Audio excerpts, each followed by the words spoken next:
Hello everyone and welcome to Path of Exile 2. Now I've promised to make a video on this for quite a while, and there's still probably a bigger video explaining all my problems and things I enjoy about the game coming up. But for now, since I'm going to be gone for a little bit, I decided let's do a little playthrough. And let's play as a character that everyone hates, the melee character. Let's just see, what can I name this guy? Made you strong.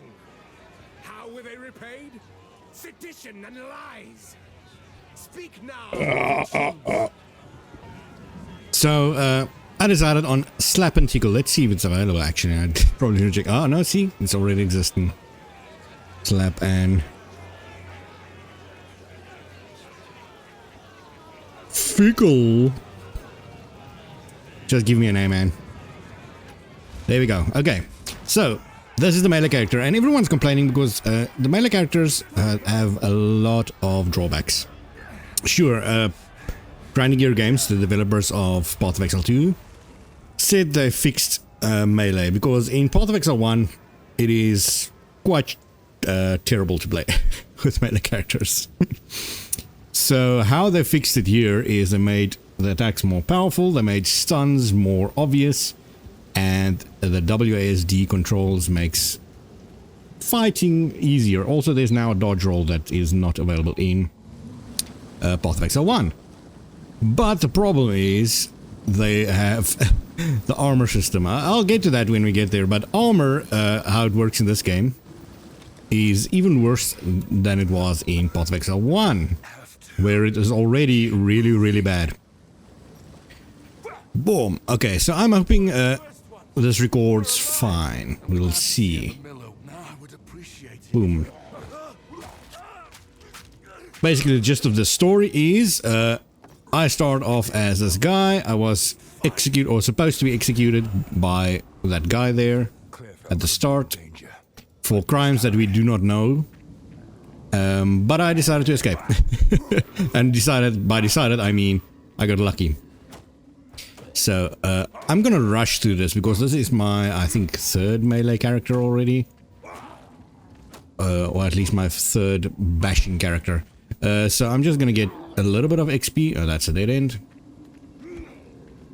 A little bit of XP, then rush through most of this. As you can see, you can dodge roll through all small enemies. Bigger enemies, unfortunately not. Now, what they also made is block in Path of Exile 1 was just a luck-based thing. This game, you could actually physically block. And it, as you can see, I'm not taking any damage, but there is a little bar right above my potions. Oh, I took some damage there. A little bar right above my flasks that goes up as I continue blocking. And if that reaches full, I get stunned for a little bit. Okay, let's quickly continue. I'm gonna try and, as I said, go as fast as possible with this. I've got a lot of gear also prepared for him. This is the skill system. You pick up the skill gem, slot it in your skill section. Slightly different than PoE 1. Slot it in there, and then let me quickly just get rid of this guy. Cheat. And then you take that, which is the skill, and just add it somewhere else. Now, I'm not gonna care about blocking because first boss that we get to, I have to use a skill. As you can see already, extremely slow attacks. Now, that should be fine if the attacks were actually powerful, but you'll see now. At the start, it's really bad. And that's why so many people absolutely hate playing melee. And in Path of Exile 1, I despised it. But the WASD really helped me with this. These guys suck ass. Quickly, just get rid of these porcupines. They shoot range stuff, and it is pretty much my kryptonite. Okay, first boss. Now, this boss is like an early Elden Ring or Souls-like boss. It literally introduces the way PoE 2's boss combat works. Oh, as you can see, it took a lot of damage. I was gonna do a big unblockable attack. that has an AoE bigger than it shows. Unfortunately, that's a big problem also that I have. Now his armor is broken, so I can attack him as much... Not armor, he is stunned. I can touch him as much as possible. And then just use my big slam attack to get a little bit more damage in. Also, a big problem with these chunky characters, or the slow-moving melee character, is accuracy. My first character had such a big accuracy problem. So now I have to just have to get through him. Stun him again and then quickly slam. You can already see this is the first tutorial little boss. And already it's taken how long just to beat this guy. He's still like a third of the way there. I'm almost dead. My flask charge is empty. They changed the way that works also. From Path of Exile on, it was way easier to get flask charges, and also you had 5 flasks, which you can interchange as you please. So for a melee character, you would maybe use more life flasks. Ooh, I got a unique from the first boss. Those items are terrible, and here comes the big thing that scares most people away when it comes to Path of Exile and Path of Exile 2. The passive skill tree. Look at this. Look at this monstrosity. Yeah. It can be intimidating. Path of Exile 1's tree is a little less intimidating, I think, because you start at different points. The gist of it is, everyone uses the same tree. Every class you choose. For instance, this is where the sorcerer and witch would be. This is where the monk will be. This is where the melee character is. And then there's classes that we have yet to see. And I think this is the ranger. This, we don't even have a class yet that starts at the bottom. And then I think Templar, and who else starts here? I have no idea. Probably Druid. But, our first points. So all the points and skill points you get throughout the campaign, throughout your maps and every level up, you just follow the path, man. Just focus on where you are. Best thing if you're a new player, keep it like this. Don't zoom out and look too far ahead. If you know what you're doing, you can plan ahead. But for now, just keep it ahead. And so I'll do exactly that and go for melee damage. There we go. Clearfell, the first town. Now I'm gonna skip, well, pause and unpause the recording when it comes to loading screens, because this game loads especially slow on my PC. And is one of the biggest reasons why I decided to not record yet. As you can see, I'm going to let the first one play out. This is the one of the faster ones. And towns are also pretty laggy. There I get my first uncut skill gem. Also, this works different from PoE 1. In PoE 1 you get the skills the specific skills, you got them. And you had to socket them inside your weapons or armor and everything. In this game, you get an uncut skill gem, which you can right-click on and then choose any class's skills. So if you want to play a big chunky guy that does spark, little lightning spark damage, you can do that.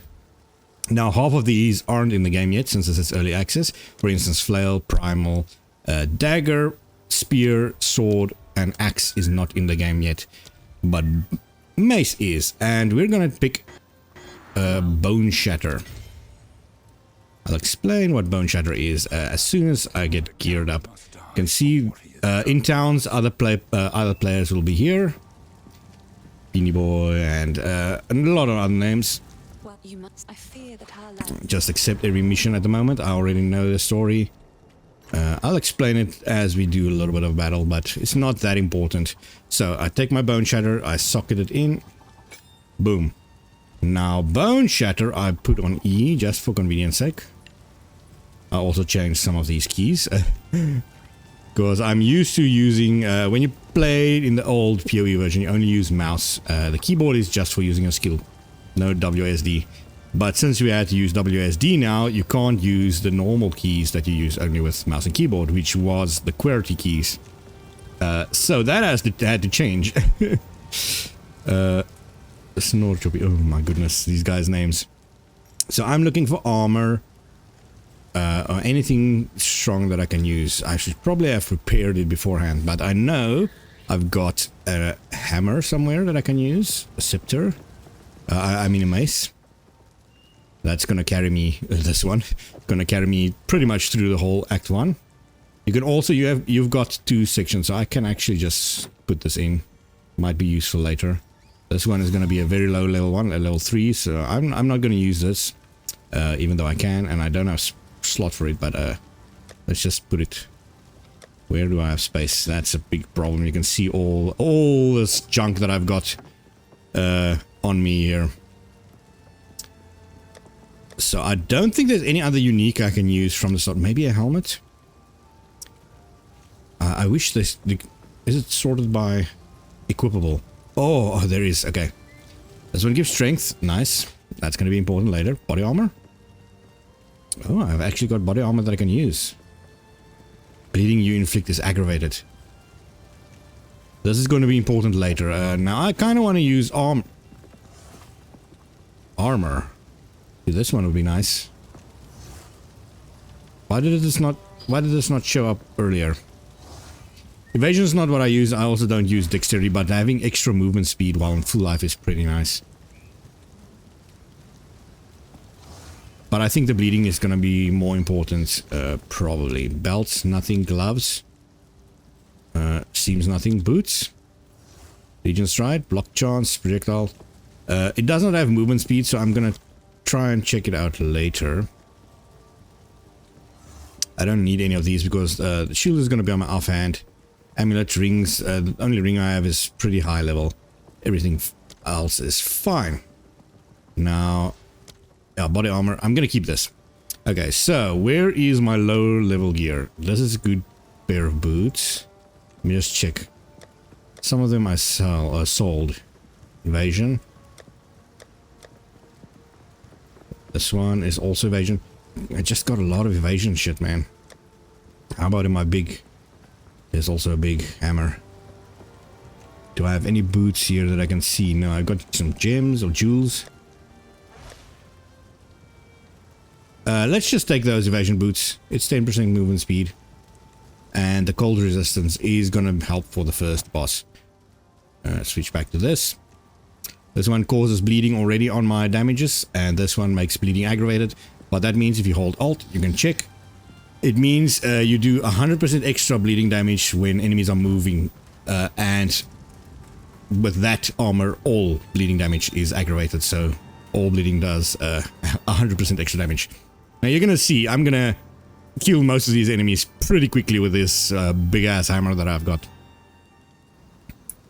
And this is where the melee character playstyle kind of differs from all the rest. All the rest usually go for attack speed and doing attacks as quickly as possible. This guy goes for stuns and doing one-shot kills. So you stun an enemy, then you do one massive attack to hit the shit out of him. So from now on, we're gonna try and start rushing. The biggest problem is there's no area attack yet. I can do this. There is a little boss that I need to beat right up here. I also should probably have taken a better flask with me for so long. For when I level up. Now, sure, new players to ARPGs might ask, why am I not killing everything? To get XP, get stronger, faster. The way Path of Exile works, and I think probably most ARPGs, I don't know from Path of Exile 1 is, as long as you are between 5 levels below and above the area that you're in, you get full XP from each enemy. If you're 10 levels above and below, or the certain area you're in, you get 50% of the XP. So basically, you can just rush through most of this area and you will quickly gain XP instead of just farming it. Because if you over level too much, you're just gonna waste your time. So there's supposed to be a boss up here. Now, most of the time I play with this big ass map here. Here's the boss again. This big ass map overlay, so that I can see where I'm going, and you'll probably see it a lot more as we go on. Now, I'm gonna try. You can see the little yellow bar under the boss's name. That is his stun bar. Now he's stunned. So now I'm gonna give him a big ass smack, and suddenly he's dead. These currencies are nice. The rest of it is probably worse than I've got, so I'm not going to worry about that. A new thing they also implemented was a checkpoint system. It was always there, but now you can teleport between checkpoints, which is nice. Let's put our first point in after the first point. Okay, so we're going to go below and get more stun build up. That means it's easier to stun enemies, and when they're stunned, we're going to do more damage, and also it makes them unable to attack. The biggest problem that I found with the stun system is big enemies, unsurprisingly actually, take a lot more effort to stun, and some of them also gets unstunned way quicker than others. And with this guy attacking by the speed of continental drift, sometimes he cannot even get a single attack off in the time that it takes for the enemy's stun to recover. So that is one of the biggest flaws I've found with playing melee character. Now, the armor is one of the other biggest problems. And again, once we get to stronger armor, I'll explain exactly how that works. We'll probably rush through Act 1 for this first video.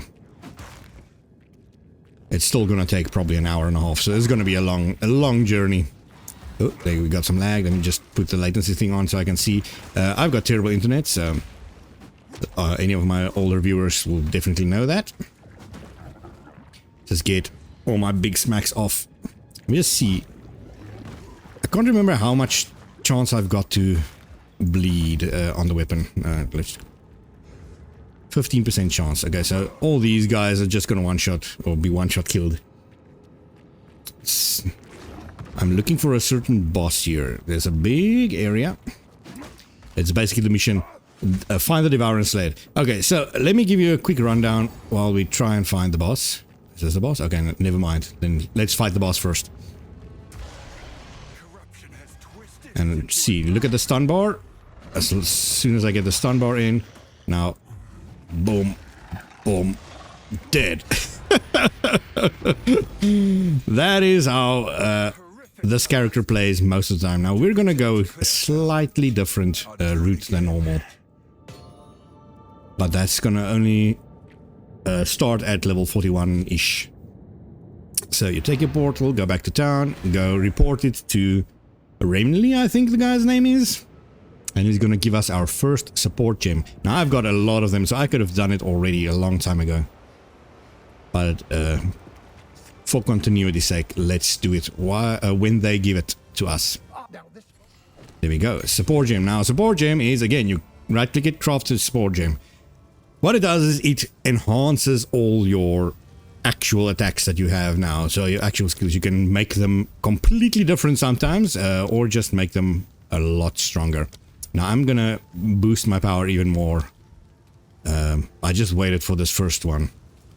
So I got already a 50% chance. That's a 65% chance if I take this. We're probably going to take it, but we're going to put it on Rolling Slam. Also, I didn't use Bone Shatter at all. I should probably have used that.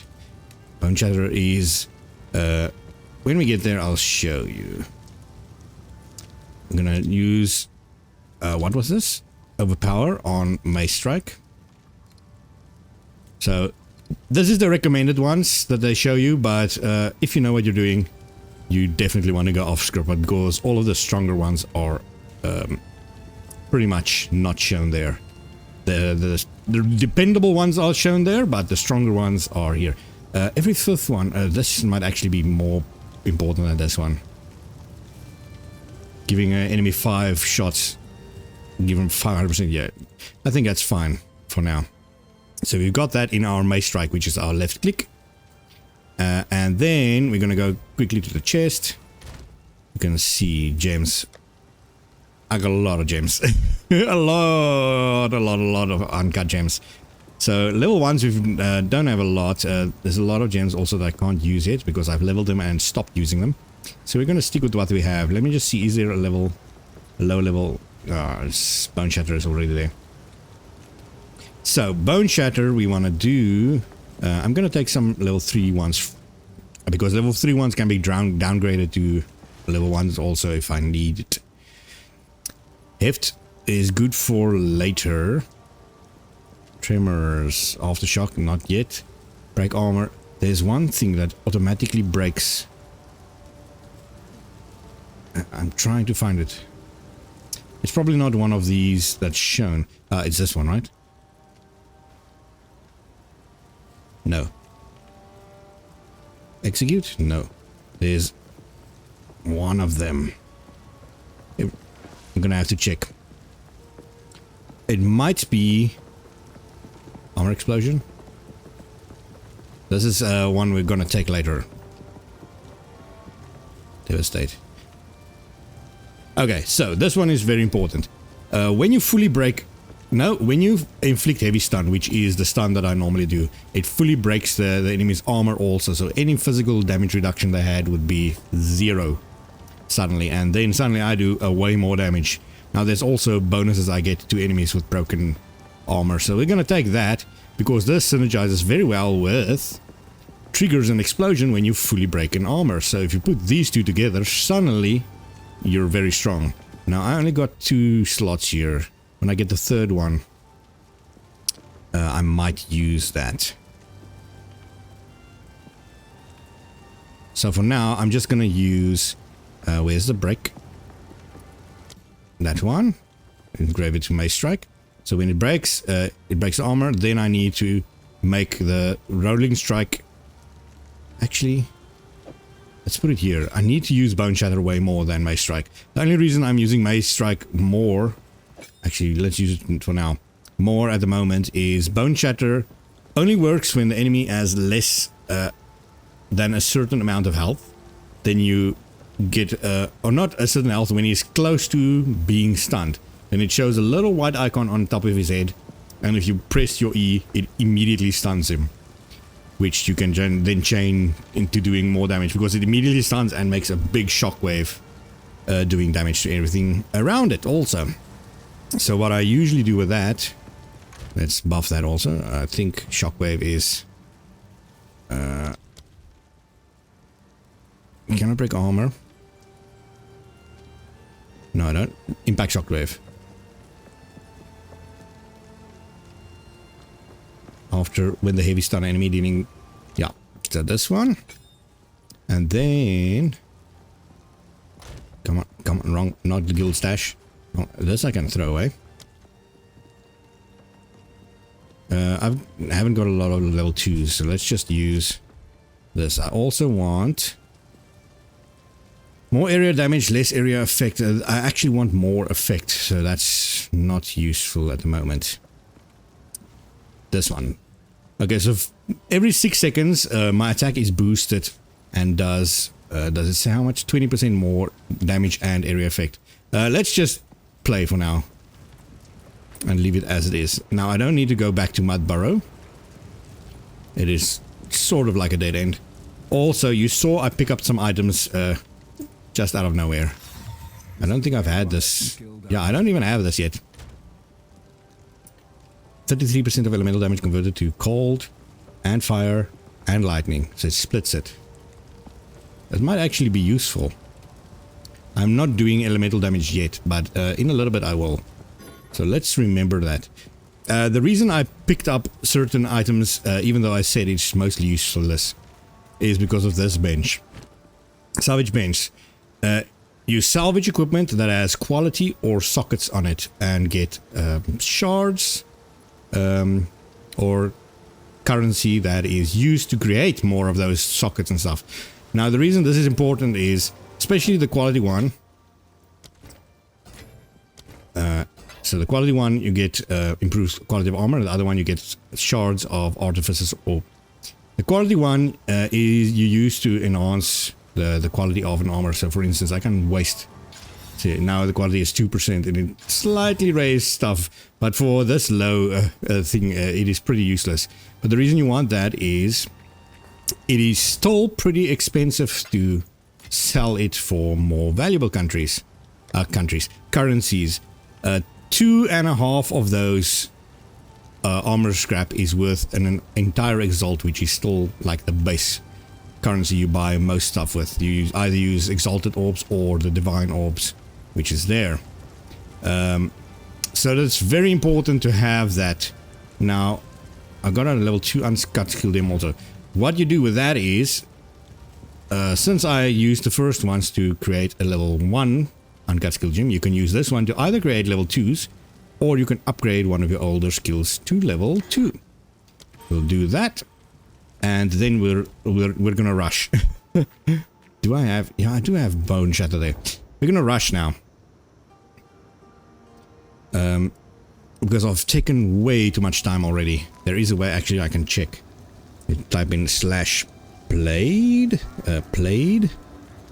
23 minutes. I should be like almost halfway through the act already. And I'm only done with the first mission. Now my movement speed is still terrible.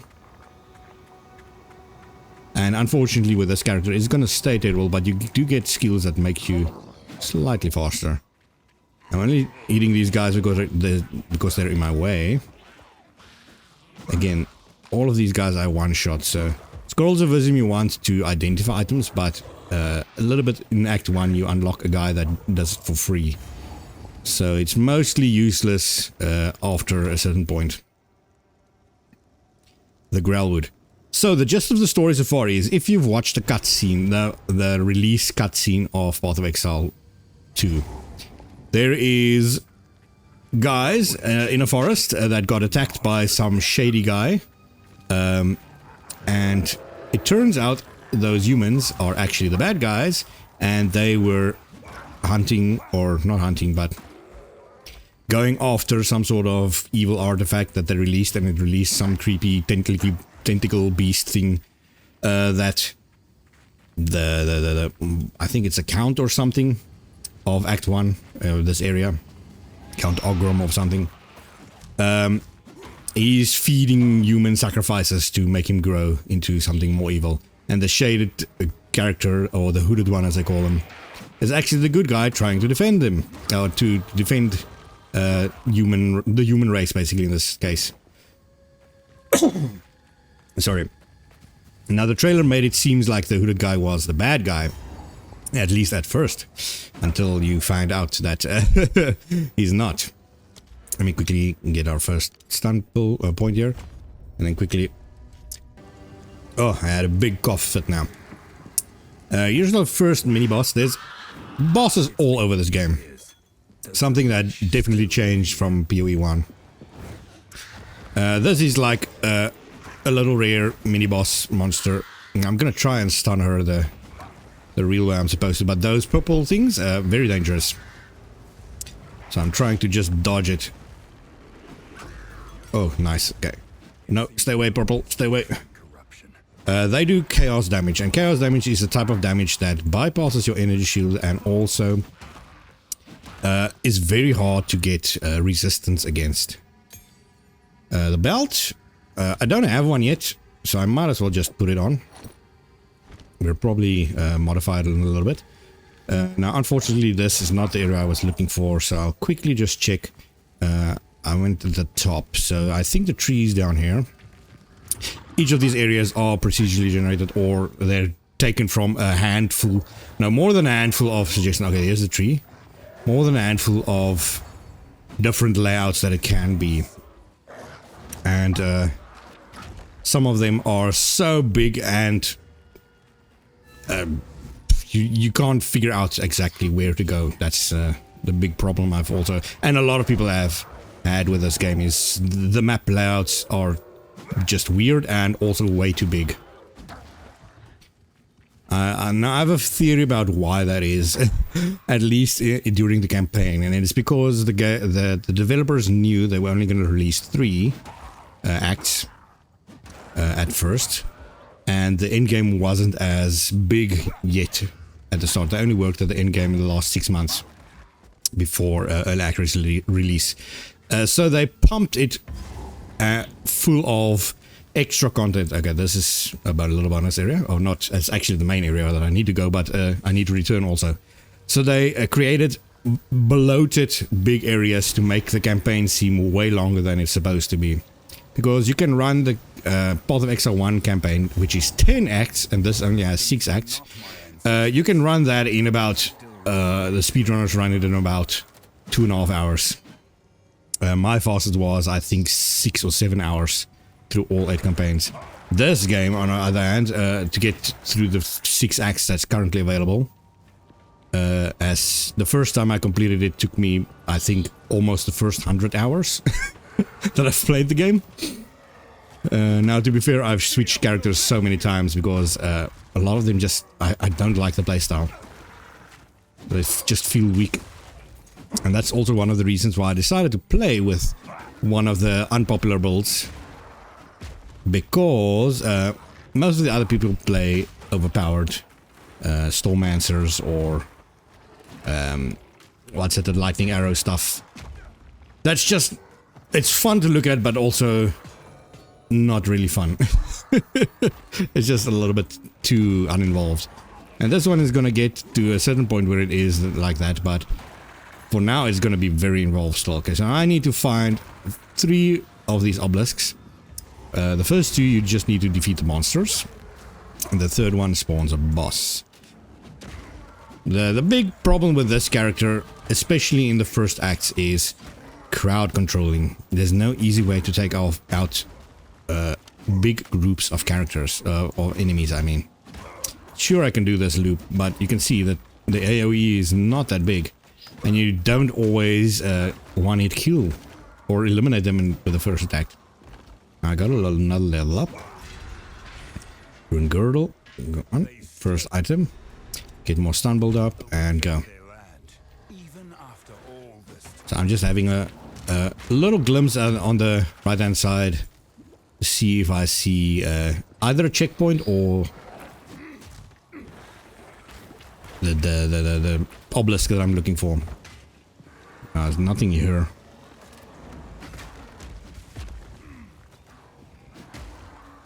Also, there's obviously a big gap. In certain areas, we'll see it at the end of Act 1, where you can see different people working on different areas and absolutely not balancing it together. Because there's the final 2 areas, I think, in this act is like 10 times more difficult than the areas literally just before it. You can feel super overpowered before it, and then you get to that. Poison is a big problem also in this game. You can feel super overpowered before that, and then suddenly you get to that area and you die all the time. And I'm not playing hardcore. I absolutely despise wasting my time like that. A charm, I have a lot of charms, so I'm not gonna pick it up, but I do need to slot one in. We're getting unlucky with the layout. Still haven't found a single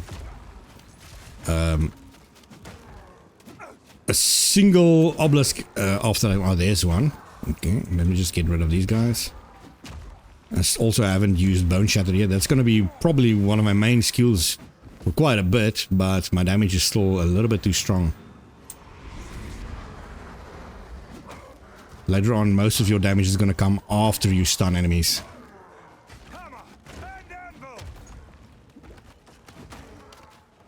Bam.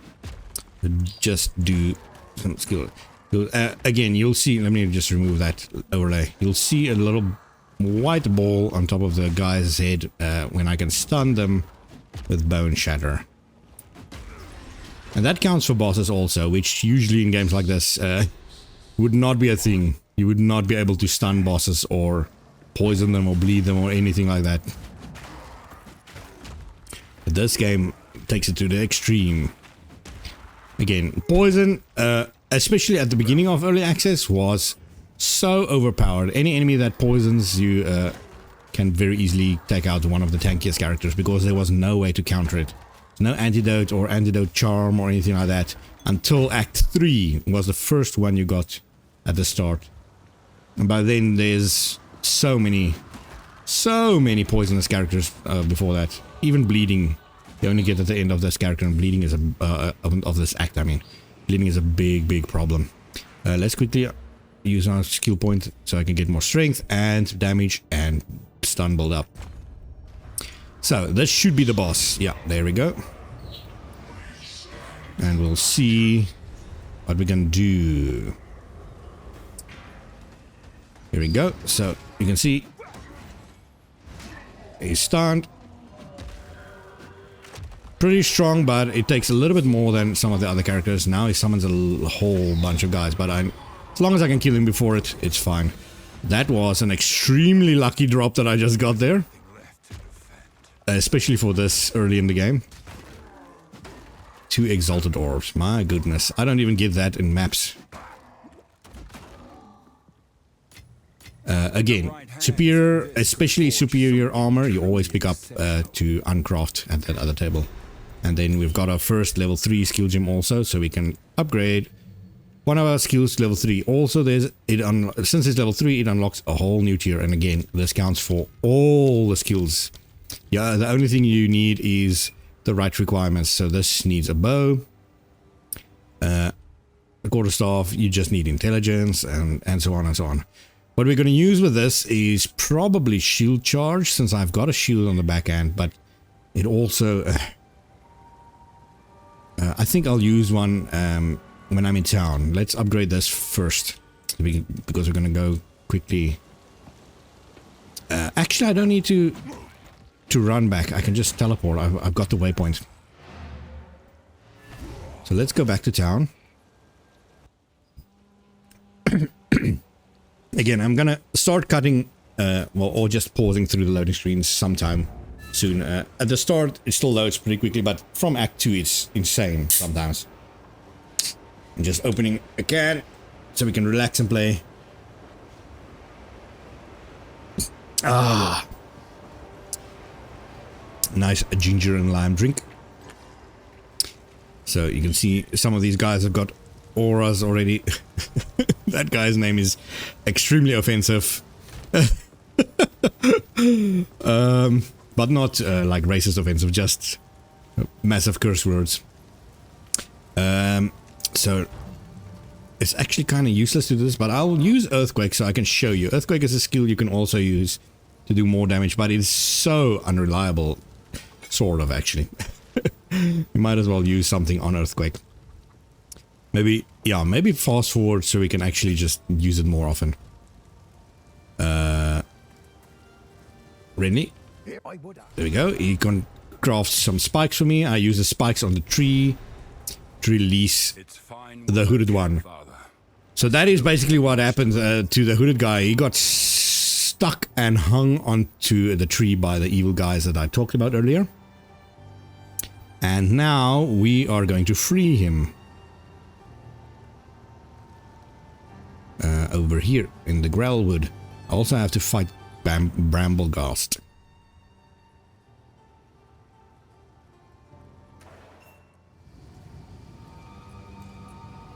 The Grelwood. So you talk to Una. This shade. You can see he's still hanging there because he's pretty much undead, but there's something inside him that weakens him. So he's like suffering forever. So now we're releasing him. And then it's up to Una to rescue him from his almost dead state. There we go. So we're supposed to wait for her, but she was gonna want to talk to us back in town, so let's go do that. She's gonna tell us to find a ring from a count. I can't remember exactly what kind of ring it is, but for some reason it's gonna help him. So we're gonna do that. It is unfortunate that you had to go do that. We're gonna have to do that one more time. In Path of Exile 1, you can just run through everything. You don't have to go to town to accept anything. You can just run through, and it's kind of a bad move, I think, on them to force it. Especially you're gonna see in Act 2, where it's very bad. Every section you have to go to is a trip at least once down to town. And again, since I have a problem with loading screens in this game, it's pretty bad, man. So I'm looking for a big bramble forest or a lot of these yellow mushrooms. Either one will help. Here's the... Okay, this is the Grim Tangle, so this is where I go next. Then I'm looking for the bramble area. Boom.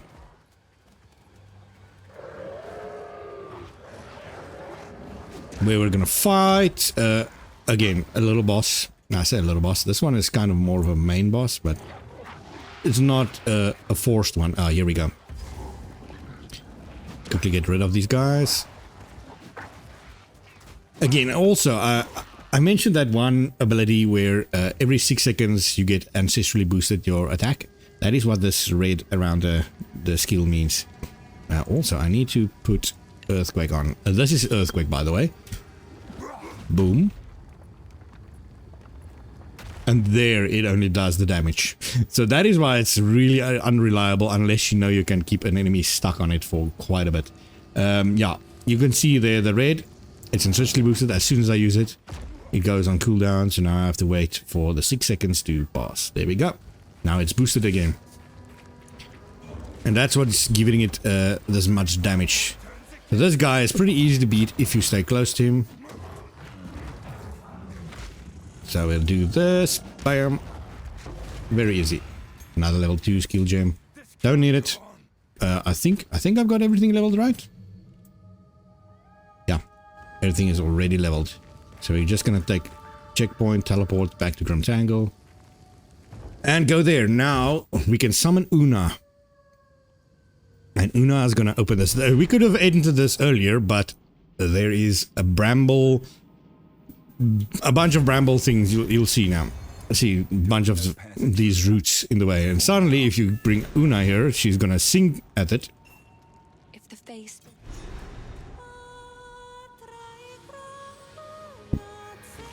And suddenly, it opens. Make it make sense? But I'm not gonna ask too many questions. So suddenly we get a lot more grouped up enemies, which is, again, for this character, pretty bad. Now, normally, by this time, you will not one-shot most enemies. Again, it is pretty much all based on this weapon that I've got. And it's not that uncommon. It's pretty cheap, actually, to buy. I think I've found at least 3 of them already. Another ruby charm. I don't need it. Level 2 uncut skill gem. I'll just pick it up to store in my chest. We're looking for a boss here. And then also the exit. Now we don't need to fight the boss, but it is a pretty fun boss.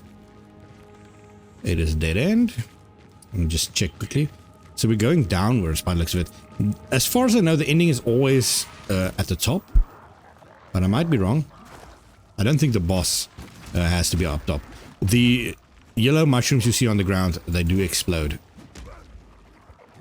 Like this one's, right? Is it that one? No, it's not. It's more yellow ones.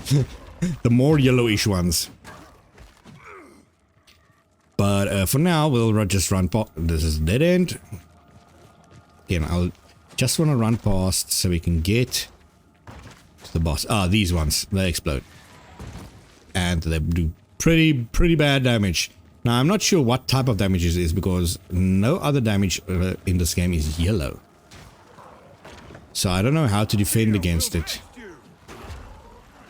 And especially, you can see that guy's vomiting it all over me.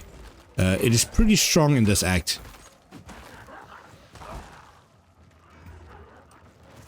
Ooh. Again, also I need to get better flasks. They completely changed the flask system also, I think I've mentioned it already. By only having 2 flasks. So you get a lot more flask charges, in other words, uses of it. But it is more difficult to refill it unless you go to town and go to the fountain. Where you can really refill it for free.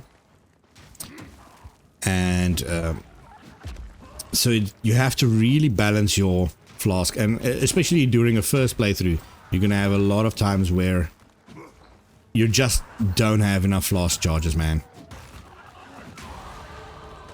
Another level up. Let's get rid of these guys quickly.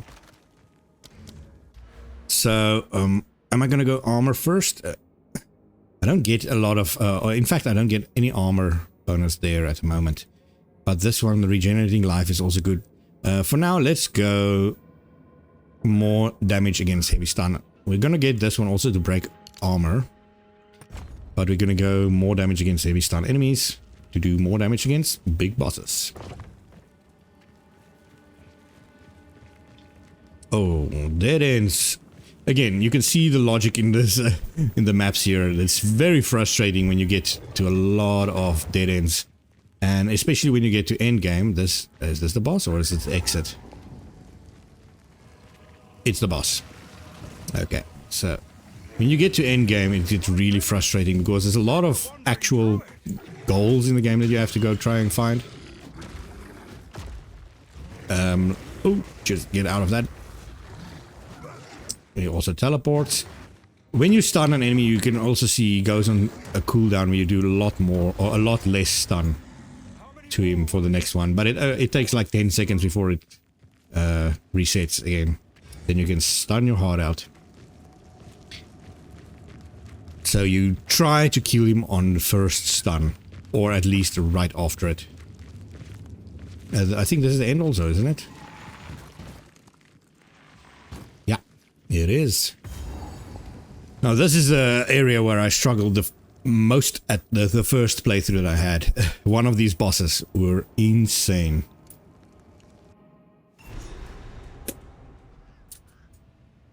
And again, if I didn't have insanely overpowered gear right now, it would probably take way too many attempts. So again, I'm just running. I've got no idea where we're supposed to go at the moment. The layout changes every single time. Luckily we found one of them first, and this is exactly the one that I struggled with the most. So we're gonna see how this is going to go. Let's pause during the screen.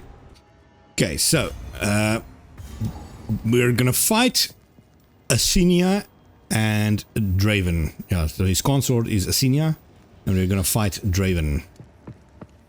There's a guy that gave us a mission to do this.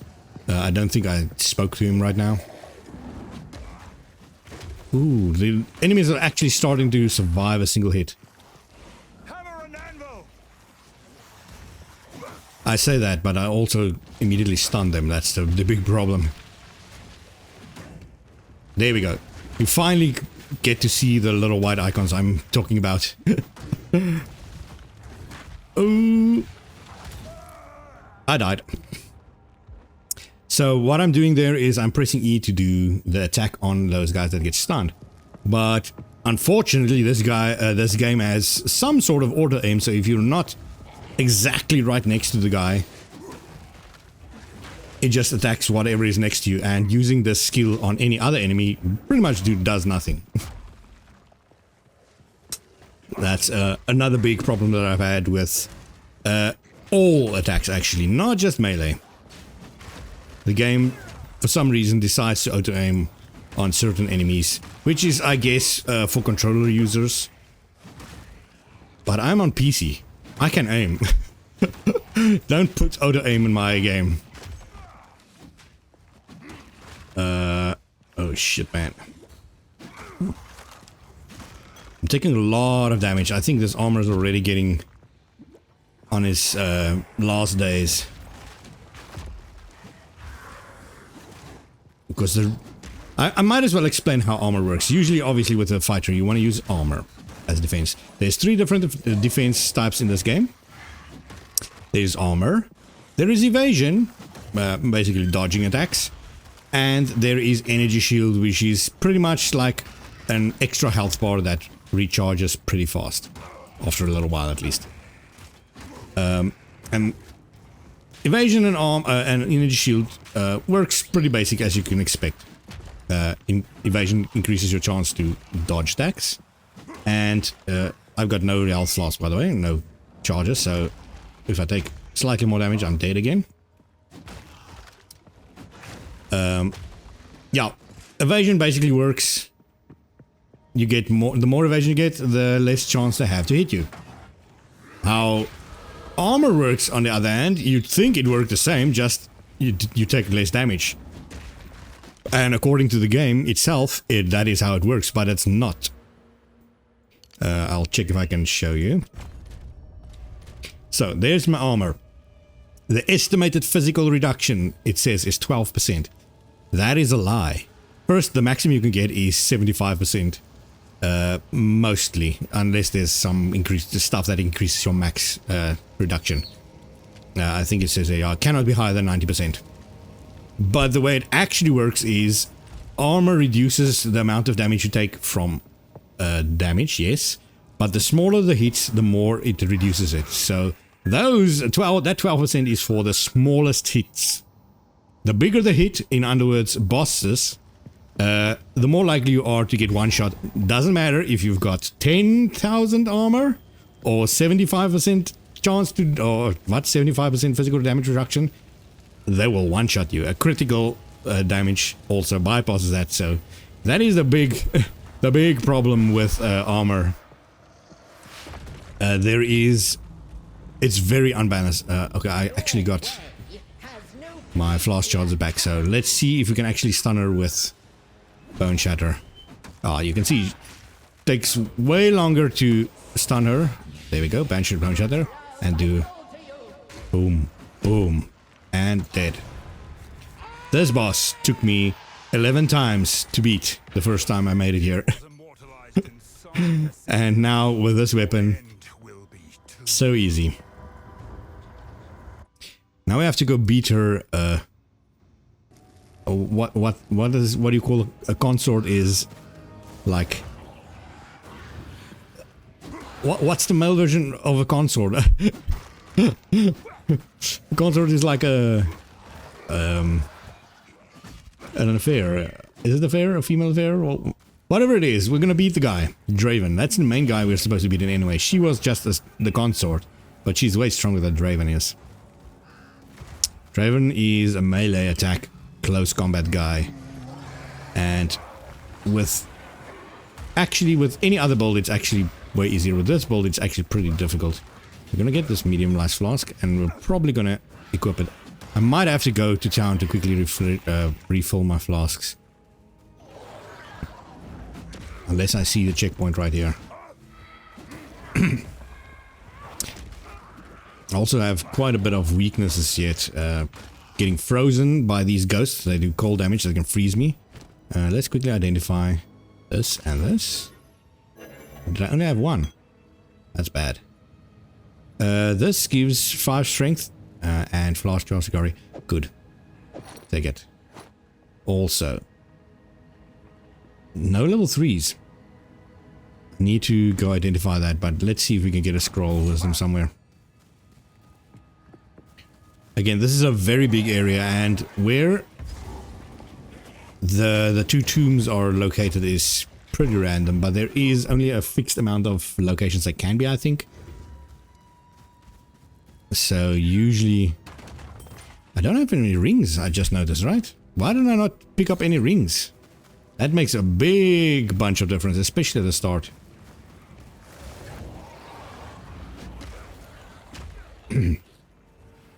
I'm gonna try. Oopsie, let's go. There we go. There should be. There we go. Yeah. Now, I should have refreshed my charges there. Can I? Let's swap. And anyway, so both of them are gonna be empty right now. Hopefully, I don't get flooded by attacks. I say as I immediately get attacked. I'll explain the crafting system also as we go on. At the moment, I still have way too much stuff to do. But crafting is basically how you get through the game the first time. Without it, you're pretty much screwed. A checkpoint. So checkpoints refills your flask charges. As you can see, boom. Forgotten Reaches. Early game, this is an easy way to farm for gold. Ooh. There we go. I should definitely have put some attack speed on one of my skills. Come on. There we go. Still alive. That was a rare enemy. enemies with yellow names are rare enemies. Most of the times, they're actually more difficult than the bosses in the game. Same with PoE 1. That's a pretty nice thing that I just got there.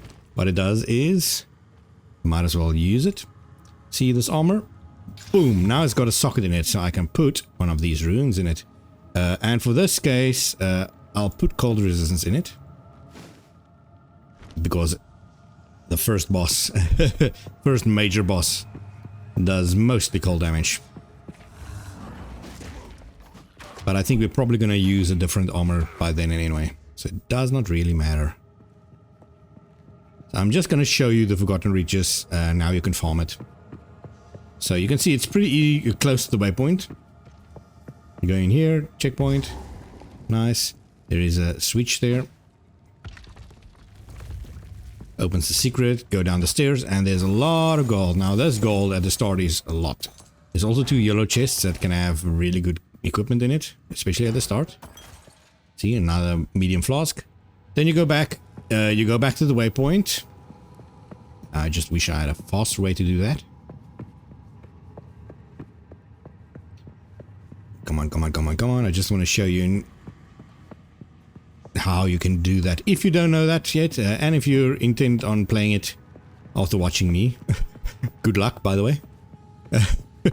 The game is coming out for free later on, but at the moment you still have to pay $30 to get early access. This is the loading screens that I have to sit with all the time, man. All the dang time. There we go. Okay, so how do you restart an instance once you've already completed it? You either wait 15 minutes, then it automatically resets, or you can go to say, oh, this is the area I'm in currently.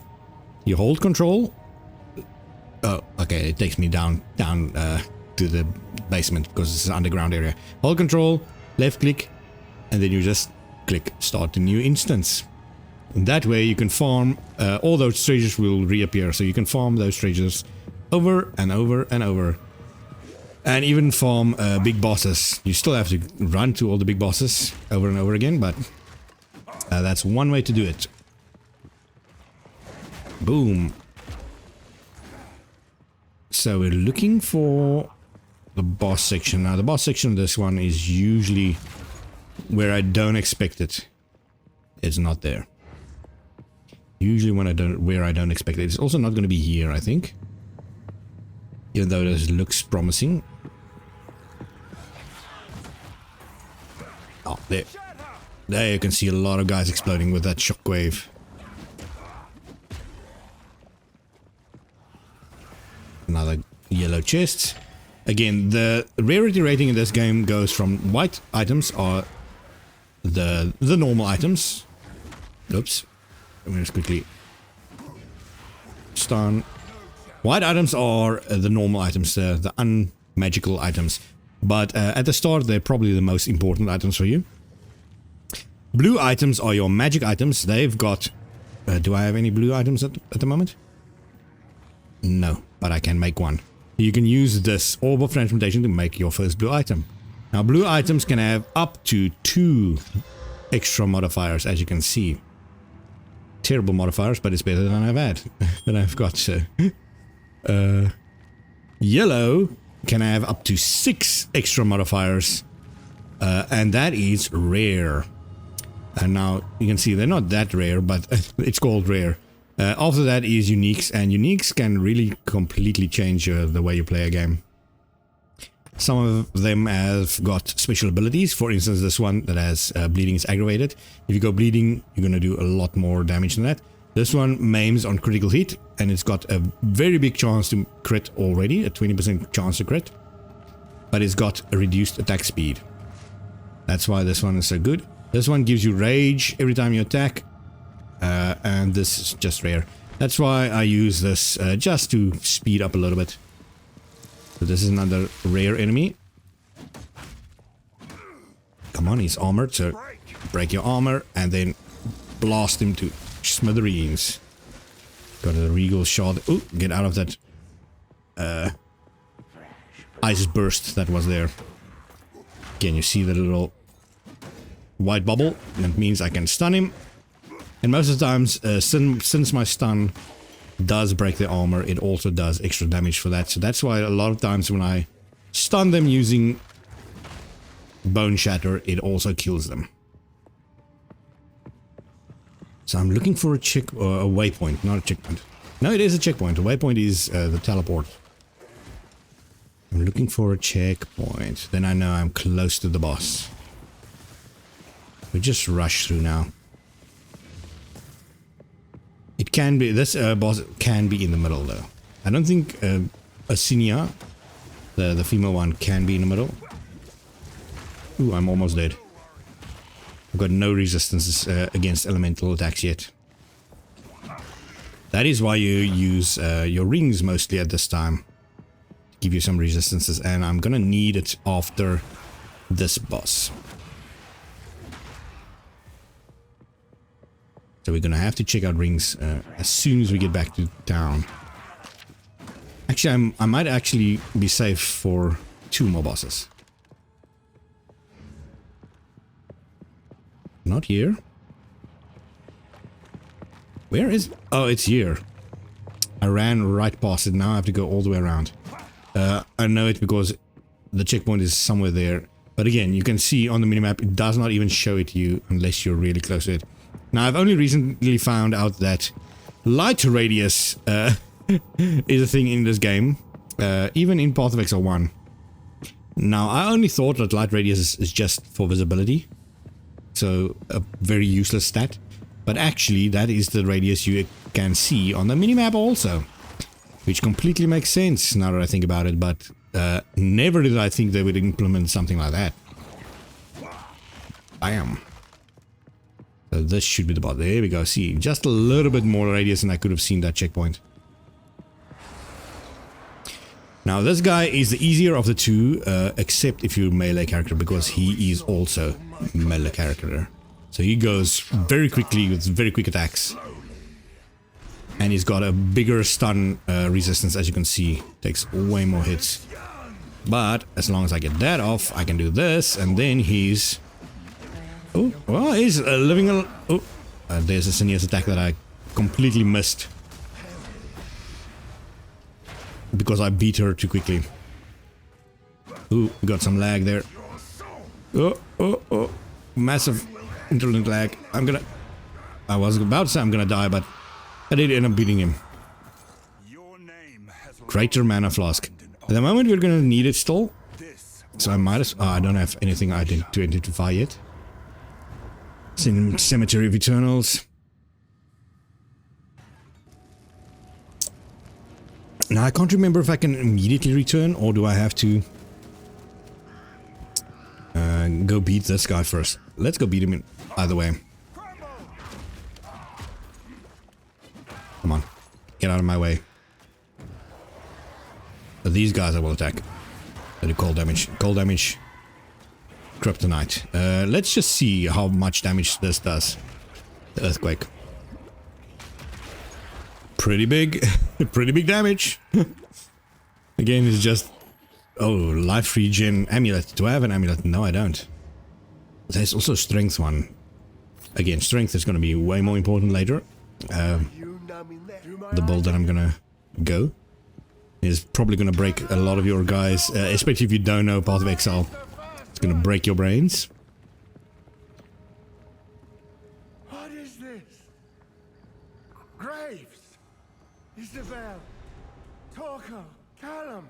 So this guy kind of lost his mind. He sent me on that goose chase to go beat those guys' spirits. Just because in his mind they kidnapped his family. But it ended up his family was dead all along for years. And now he turns into a fucking monster. This guy has a very big tendency to easily one-shot you. I can do this. Swing. There we go. Let's do a Q also. I'm sure he's gonna stay there for at least a little bit. That did not do enough damage for him. But there we go. To anyone that is not a melee character, this boss will actually be very, very difficult.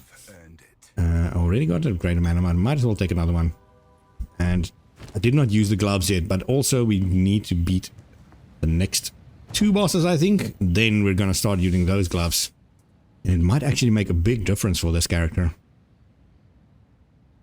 Now, normally what you want on gloves is attack speed.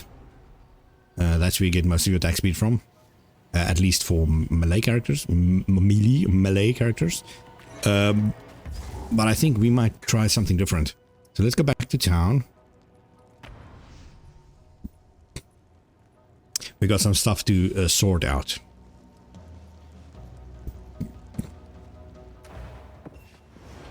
I might pause and do it. And then just show the results afterwards. Let's just quickly hand in everything. Oh yeah, he's just telling me of new missions. Yes, yes, yes. Accept. Yes, yes, yes, yes, yes. Una takes a key, and somehow she revives the hooded one.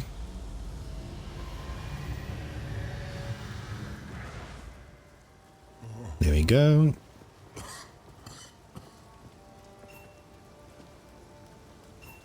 The hooded one is awake now, and he is the one that can identify all your stuff for free. So as soon as you're here in the story, suddenly you've got access to all the stuff. Now these things are all level 10. So I'll hold on to them. I definitely should have some flasks. Health flask also. Do I not have any greater life flask? Superior, medium. I mean, it's barely a difference. These are all really bad. This great. Ah, here we go. Superior, greater. It's almost no difference, right? Oh, it just recharges faster. Oh, this is the mana anyway, man. Not life. Let's just great. There we go. 150, sure. Let's save this one. When I reach level 10, and this one also, so I can use an augmentation to give it an extra modifier. There we go. I'll save these two. The rest of the things here I'm gonna sell, except this. This I'm gonna uncraft it quickly. Salvage bench. Boom. I don't. It's in my. Accept request. Yes. Sell. Please. Boom. It's Boom. beautiful. I accept. I'll check if I've got better gear. While I do that, let's pause. Okay, so, changes I've made. I've got flasks. Good. I got a new amulet. Well, I just magicked that one. So, life regen gives me some energy shield, which is not that useful. Also some fire resistance. Got this ring, also magicked it. Lightning resistance. Got 5 strength and accuracy, which I'm gonna need. And it's a fire resistance ring, which is...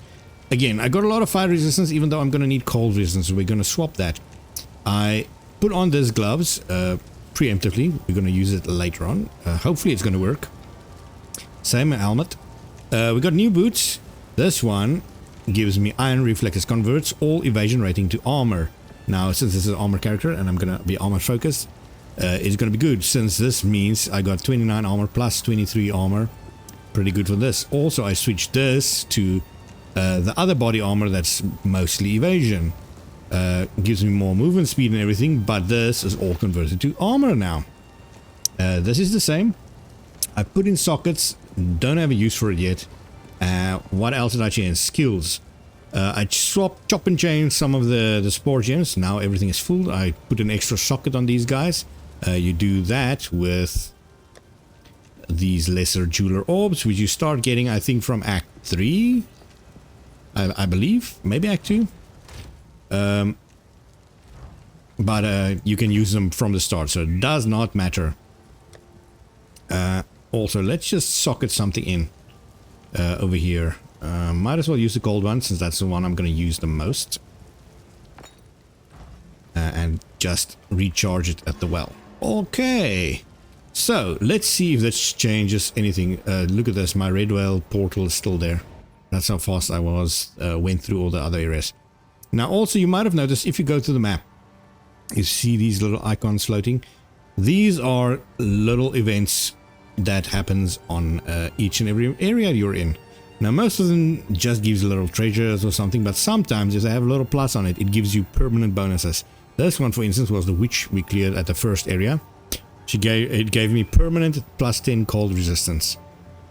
This ritual altar does nothing, but then you have to go to the King of the Mists, which is the one we're gonna rush to now, and also the Crowbell. So back to the hunting grounds.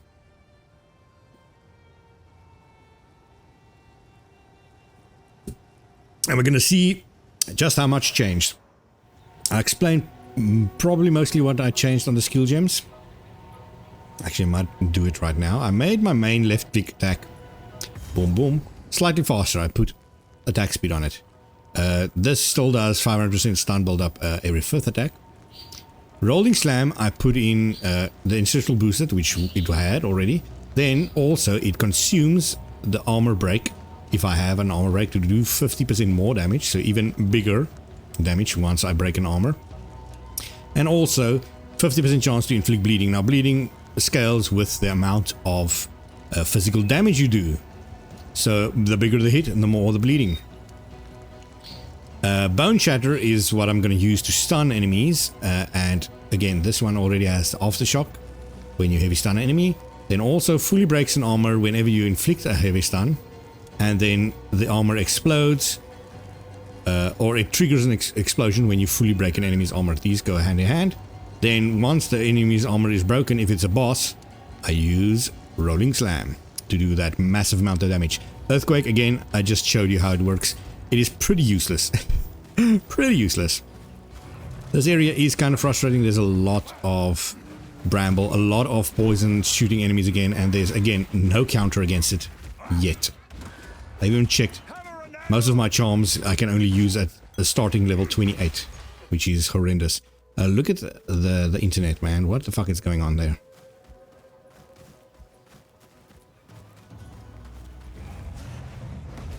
Boom. Just checking how that works on these guys. There's a level up. With this level up, I'm gonna get more melee damage. Then we're gonna start going into... Wait, was that the correct area? Yeah, we're gonna start heading down. And then we're gonna go probably for this, increased damage with two-handed weapons. We'll see once we get there. Is this a dead end? No, it's not. There is two things I'm looking for on this area. Oh, another Exalted Orbs. Really getting lucky with the drops here. It must be the famed streamer luck, as anyone says. Anyone streaming the game, they get massive amount of luck, but when you play offline, you get fuck all. So I think one of the things is up there. Now the other one, I'm not entirely sure where it's gonna be. Again, big lag spike. I think someone is using internet right now. It's very nice of them, since they know I'm streaming or recording. Yeah, you can see it's consistent spikes. There's a yellow enemy, yeah. But let's see if this works. Oh Jesus, or die. So how am I supposed to beat all these guys doing poison damage with no resistance? Now I can't even see. I'm dead. Okay, that's good, because there's no way I could have gone through all those enemies. Those poison shitters were just too much for me. So let's pick another side. The unfortunate thing is every time you die, again, I don't know why they implemented this. Every time you die, you... Oh, let me quickly just get rid of these guys. It respawns every freaking enemy in the game, in this area. Oh, an Orb of Alchemy, also pretty rare. Orb of Alchemy turns a normal item immediately into a rare. Which, in Path of Exile 1, you use a lot. Because you get a lot of them. But in this game, you get very little of them. So you kind of save them for something that you really, really want to rare immediately. Come on. Stop killing these guys one shot. I have to attack the big guy so I can stun him and kill all the smaller guys around him. There we go. Again, you can see me getting owned by poison. This little faded green is my health flask trying to keep up with the amount of poison damage I'm taking. And it is not keeping up with it. There's a scroll wisdom. I might as well carry it around. Again, there's 2 sections I'm looking for in this area. There's also no reason for me to actually fight here. In fact, I forgot to mention it. I got 2 flasks that I'm carrying with me to switch actually once I hit level, level 10. Now I'm already level 10. This seems to be close to the exit. Oh god, internet. Boom. Boom. Okay, this is one of the things I'm looking for. This is the final arena to a boss we're gonna find right here. Maybe if I'm lucky I'm gonna kill him before that. And I've never done it. I think there's like a plot armor type of device on him that forces him to stop taking damage after a certain point. It is Crowbell. I'm just gonna tank most of this. Oh, before his armor broke. That's not good. And that is gonna reset now.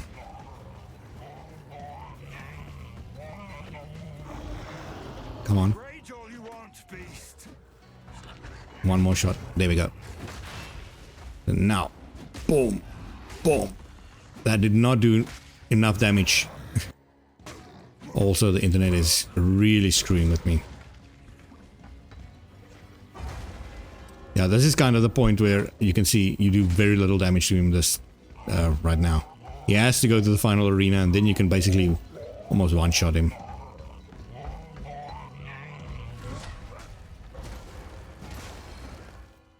Might as well. I don't think I was about to say, I don't think I even need to do anything else, but then the internet fucked again. What it drops is a book of specialization. Now, there is a new implementation in this game where you can switch to different passive skill point layouts depending on your offhand or on-hand, well, your first or second hand. So you'll see suddenly, boom, you've got skill points on weapon set 1 and 2. Now, at the moment, we're not going to use that yet, but it is very handy. And it does give you a couple of points that you can immediately use. Yes, apply. I'm putting in strength already. I don't think I need strength yet. Probably should have gone for something that would enable me to wear better gear. But that was the first thing that I want in this area. Now, if I find the exit to the next area, I'm going to show you this. This is the exit, okay. So, come on, click. That's how slow this loads, man. It is very close to another 2 extra weapon specialization points. That's very easy to get. And the layout of this is almost always the same. Well, kind of the same. It's very easy to figure out where to go. You just follow the road. Just follow the road. There's always a blockade. Right on the other side of the blockade is where you need to be. So usually the quickest route is down there, but since there's no exit down, actually that still has to be down there because that's going upwards, so it's just before the checkpoint, and it's gonna loop back to the road. And you just want to follow the road because the road takes you to the town. The main mission asks you to go to the town, find the town exit. Come on, internet. Jeez, man. Look at my latency, so bad. I'm gonna have to pause in a little bit and go check who the hell is messing with the internet. Okay, now I'm level 11, which is, again, a next part in my gear upgrade, but I didn't actually bring the armor with me. So when we go to town right now, this is where I'm supposed to be. You see Una's loot box. Like in loot box, but also for a loot. Let's go there. Let's take a little bit of dexterity. I might change it later on. You can just easily switch it. Internet went completely to shit there. Oh, come on, man. Come on. Just want to summon portal.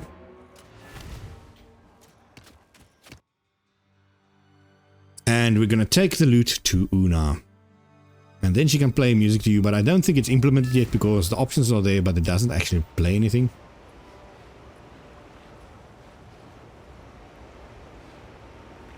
Might as well. Oh, actually, let's switch our flasks. There we go. Switch.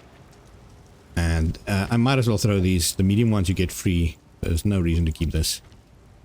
You found my loot. I think I shall. There we go. 2 more points. Very easy skill points right at the start. And for this, we're gonna take way more extra damage. Now, I think where it was it level 11? Let me just make sure. There we go. Endurance Tusks. It gives me a lot of armor and bleeding on it and decreases the slow potency of debuffs Omni and thorn damage. This is a very good armor and also 50 extra health. Nice. Now I don't need the boots that convert evasion to whatever, to armor, but I also don't have anything better. Not going to the farmlands yet. We still have to fight the King of the Forest. And that is in the hunting grounds, or an offshoot of the hunting grounds. So you can see there it is. Freythorn. So off to the hunting grounds, and we still need to find that exit. Now it's almost always either on the bottom left or the top right. Or actually more completely center. But since there's nothing there, it has to be somewhere around here. I'm just gonna run past. Now with the more armor that I've got, yeah, I've got a 62% reduction, so small enemies should do almost nothing to me. This is a big enemy, so yeah, he's still gonna do a lot of damage, but with that regen, I can almost tank him. Unfortunately, poison still is gonna screw me. Those are 2 very good weapons that I would have used if I did not have... If I did not have this unique. Come on. Just stun the enemies, man. Stun the enemies. Don't... Oh, the internet is so bad. Okay. I'll get to Freythorn and then I'll go check it out.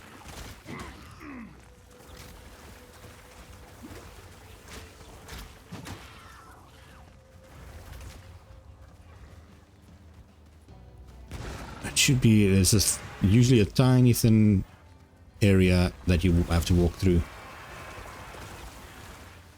I think I'm already too high.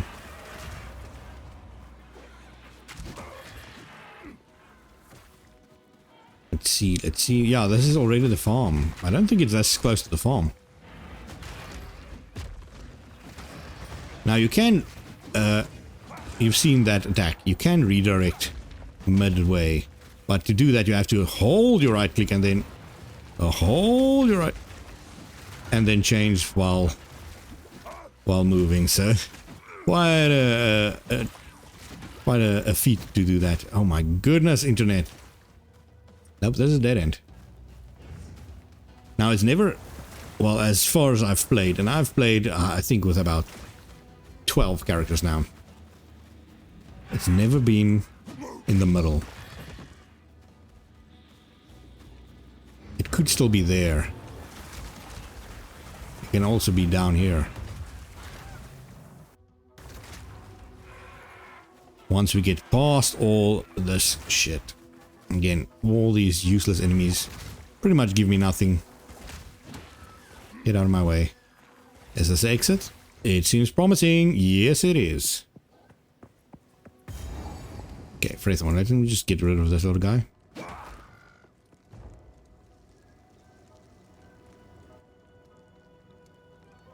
Okay. Now, I'm gonna pause. Right, we're back. I even ate some dinner, so should be ready.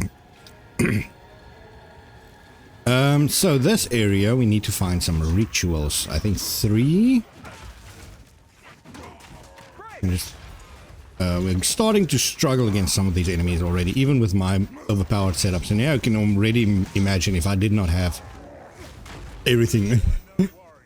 There's ritual number 1 and a level 4 gem. Let's quickly grab it and upgrade my bone shatter. Also, this one might actually be useful. Hopefully we get another one. Now, what a ritual is, it's basically any enemy that you kill in this area respawns and you have to kill them again, and you get some kind of points. I don't know exactly what it means or what it's called, but at the end, at the final ritual, or even in maps in the subsequent rituals, you can open it and claim your reward inside of it at the cost of these points. But that's for endgame. At the moment, you just follow the story where you have to beat all these rituals and then go to the final area or the boss. We'll quickly check. Bam. Now again, this is a very, very big map. And if I get lucky, I'll find the correct routes immediately. But that I think it only happened once so far in all my playthroughs. Boom. Again, I'm just checking the map for any checkpoints. Because at each ritual there is a checkpoint. And again, any purple damage that you see on the ground and stuff is chaos damage, and chaos damage is highly effective against pretty much anything, especially early game. They got me stuck on some vines there. That guy done. A dead end.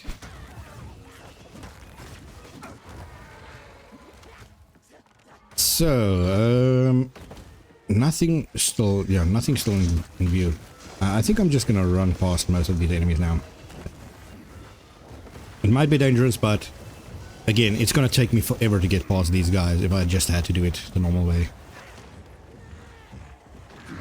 And I don't have a big area kill yet. Oh jeez. Come on. Now I'm stuck against all these bigger enemies. Again, that's why what I mentioned by not being able to just dodge past bigger enemies. Right. Level up. The middle one. And let me just see which one. We're gonna probably take this one and leave the other one for now. Till I get more extra points. The other one increases the area damage, but until I get a weapon that can attack multiple enemies at once, it's not gonna matter too much.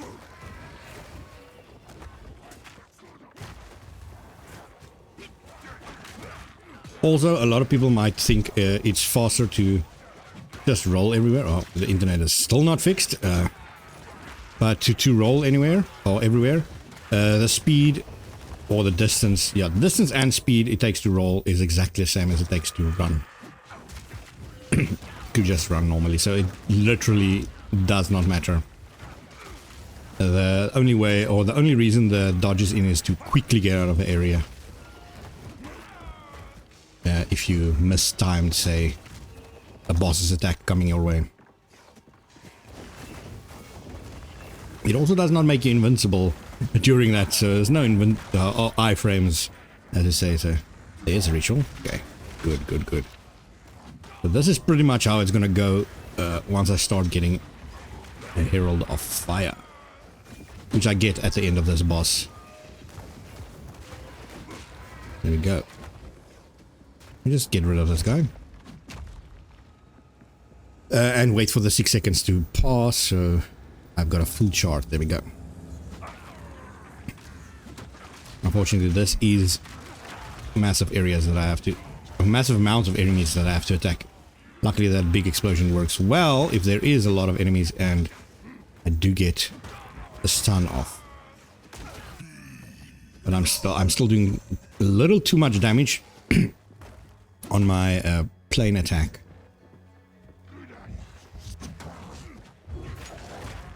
Oh, come on, man. I still need to find, as I said, I need to find one more ritual and then also the boss arena that has another ritual. And there's another ritual.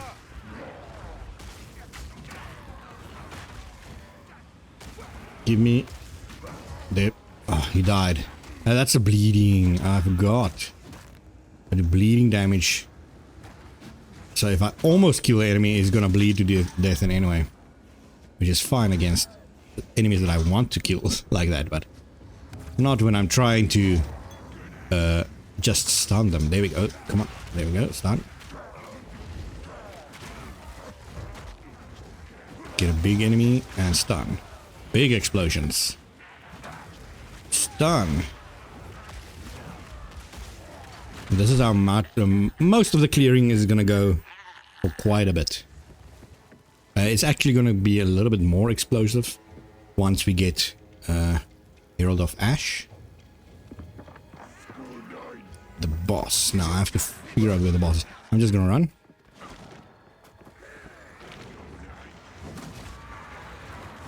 Come on. It seems to be a dead end.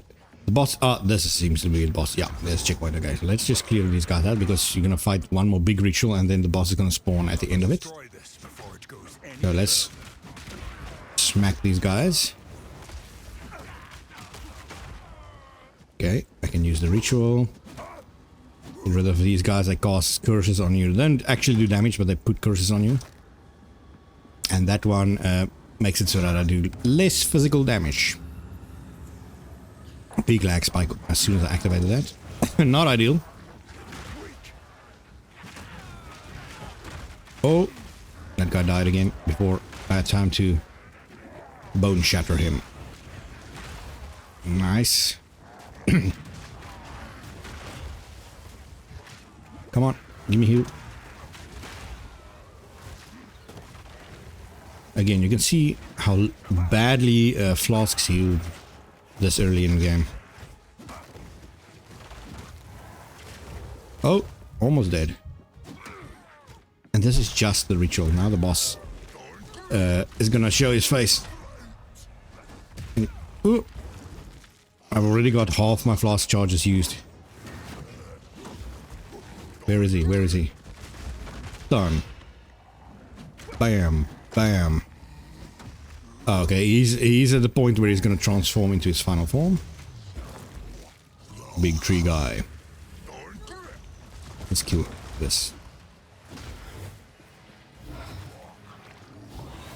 It did not... No, it didn't transform. What the heck? He should have transformed already. There we go. Wasting my time there. Come on.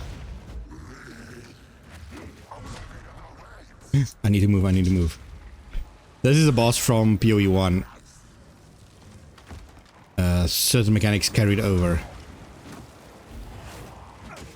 And when you see that purple area on your feet, it means you have to keep moving, and if you see red, you have to stop. There we go. Easy. Another exalted orb. I don't think anything... I'll use this because it's superior and has 2 slots. Again, you can see I'm ignore most of the slots because I've got a lot of those stuff. And they're not worth that much. Cheaper to just buy. Get another gold one. Now that one gave me spirit. This yellow. And you also get spirit buffs, which is basically auras, which you can permanently put up now. For my letter ball, I'm going to need scavenge plating and overwhelming presence and time of need. But for now, to clear easily, we're going to do Herald of Ash. And that does... put it in and activate it. Would help. That does extra fire damage and ignites enemies around me based on how much overkill damage I do to enemies. And since I'm doing a lot of overkill damage, this is a ritual that I talked about where you can pick your reward. These rewards are all terrible. But I got 1,000 tribute. I'm not even going to waste my time. Let's go back to town. The only reason you did that mission was for that spirit thing. And it's only the first time you enter here. Later on from Act 3, well, from Act 4 to 6, it repeats the first 3 acts. And some of the buffs carry over, so you can repeatedly get it. But that one does not. Let's uncraft this quickly. There we go. And just stash it. And everything else that I'm not gonna need right now. And that. Come on. Can I not get a better helm yet? This helmet is terrible. I can get a lot, actually. Oh no, this is owned. Equipable. I can get Ezomite Peak. Now, Ezomite Peak it is a difficult one because it gives you a lot of health, a lot of armor, and increased effect. But it gives you also unwavering stance, which means you've got double your stun threshold, so it's more difficult to stun you, but you also cannot dodge roll. So this is going to be interesting. I'm going to try it. It's very effective against the boss in the final act, or in the final area here. But I don't know about the rest of the enemies, man. Because if I get stuck between a lot of small or a lot of medium enemies, I'm screwed. So I need to get the crop circles. That one's easy.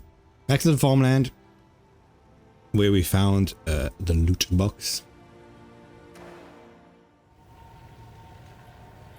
I'm gonna quickly rush now, and then I'll show you what I mean when I say the final 2 areas in this act is way more difficult than the rest. It is bizarre how they balanced it. So somewhere there is going to be a blockade. Where is the blockade? I've never seen an area where there wasn't a blockade. You can already see the extra fire damage I'm doing. Is this the blockade? I think it is. Oh, I'm trying to dodge roll. I forgot I can't. That's why I'm getting stuck on the enemies. Yeah, already it's messing with me greater. Might roll it into something good. So there's the blockade. We need to go around. Let's get rid of those guys. Again, we're gonna rush this part. I am a little underleveled. You want to finish this act at level 15 at the lowest, I think. And there is still this area, but this area is pretty much almost done. Come on, explode more. There we go. That's the big damage I'm looking for. So we're going this way, right? Yeah, the stun build up.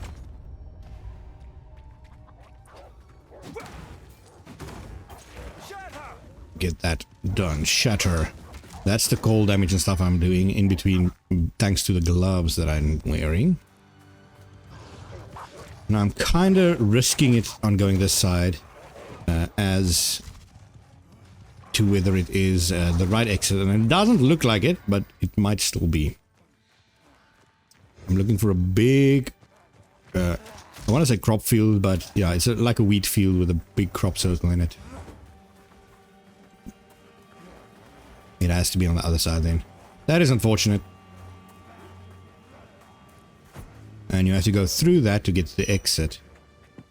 Or maybe this exit is on the side. Over there.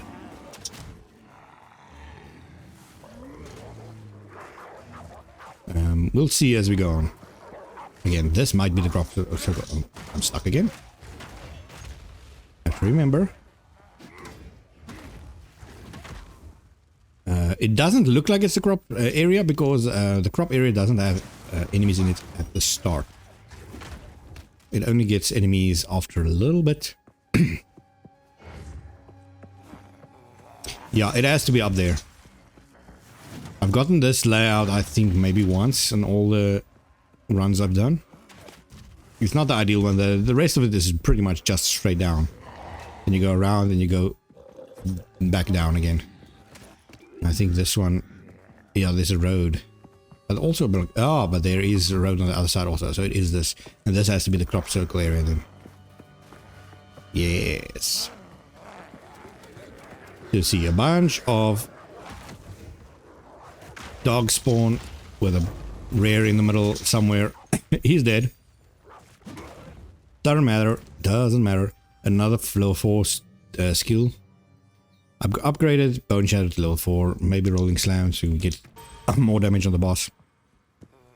I also need one for... Ooh, there's a rare. I'll just go get it. Boom. An easy one hit.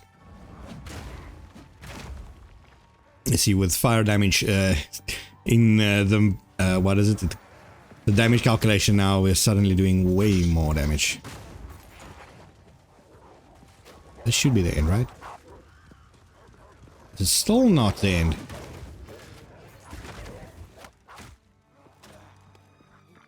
I'm really confused where the exit is then. It's not here. This is... It has to be connected to a road. Oh, this is the road. Never mind. I was about to say, it has to be connected to a road. And this section, I don't think there is more than one layout.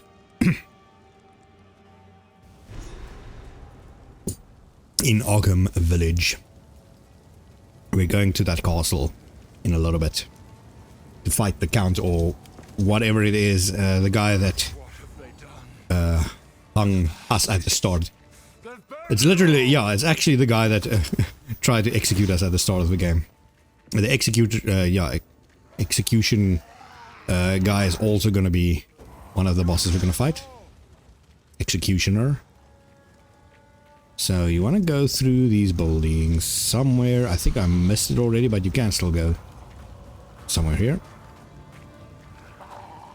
Go up and then go across again. Is it across or is it just... Yeah, I think it was still across, but I think it does loop back. Let's look for a checkpoint. There's a checkpoint. But this is not the exit, is it? I think I've just found a checkpoint that I've never found before.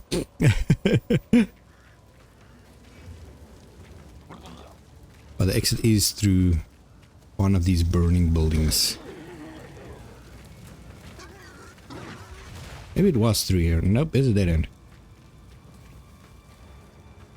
But just remember, you go through one of them, and one of these alleys opens into a bigger one. And that's the exit. So we got another area by the looks of it. Bam. Oh, completely missed that, but luckily he bled to death. Is this it? Yes, big open courtyard of death. You can see the executioner doing his work. Don't do this. Stop. Just wait. Surely we can... Ouch. Now this guy is not too bad, but he has one attack that I don't think cannot one-shot anyone. I think it's an guaranteed one-shot to anyone if you don't dodge it. And since I don't have dodge, it's going to be pretty difficult to... 20... Guillotine into that. Just move. Wait. Oh, I had to tank that. I got stuck in between all these enemies. Go. There we go, thank goodness. Okay. Not bad. Not bad at all. Got the Spore Gem there. Again, normally I would pick up that armor. If I didn't have pretty good armor already. These guys are just annoying, that's why I'm hitting them. And it also got such a high chance to bleed, but still not getting it. Just free her. Her husband was just killed, or whoever that was. Latius. So I can go back to town. She gives me, I think, a gem. Uncut skill gem. I will do it, but first let's get the waypoint Right here. Now, from this area is where the game starts, or the difficulty starts increasing tenfold. I can still run past these this area's enemies, but the next one, I'm stuck. I got no way to get past them. Stop me from enacting vengeance. So get this quickly, and then go back. Quickly go get lettuce. Head of lettuce. Head of lettuce's husband. I think she's gonna give me a skill gem. Probably gonna be level 4, but it's fine. I want to get shield charge going just so he can actually move a little faster. But I'm gonna have to do some setup on that. There's this guy just running around. He's a monk. For what it doesn't work. Yeah. Oh, level 5. Okay, level 5. Can't use it yet. Need to be level 14. That's unfortunate. And our request is just kill the main guy, which is literally what I'm gonna do anyway. So thank you for that very obvious mission. This, I don't think I need it. I need one to heal more. But for now, let's just keep it. Just in case, I need way more cold resistance. Cold resistance is these rings, but I've got a lot of high level ones. None of these by the looks of it. Fire? Nope. Another higher level cold one. And from the act past this, you almost never encounter cold enemies, so that's kind of the worst. There is one. Cold and fire. So replace it with this one. I don't think there's lightning enemies incoming soon. Anything else I can use in the big thing? All these one-handed mallets I don't really use. Also no good belt. I've got a lot of good belts, but all of these seems pretty bad. Waypoint. Manor Ramparts. So again, as I mentioned, from this area, it gets pretty intense. A lot of enemies, all of them inflict, well, most of them inflict bleed. They're all fast.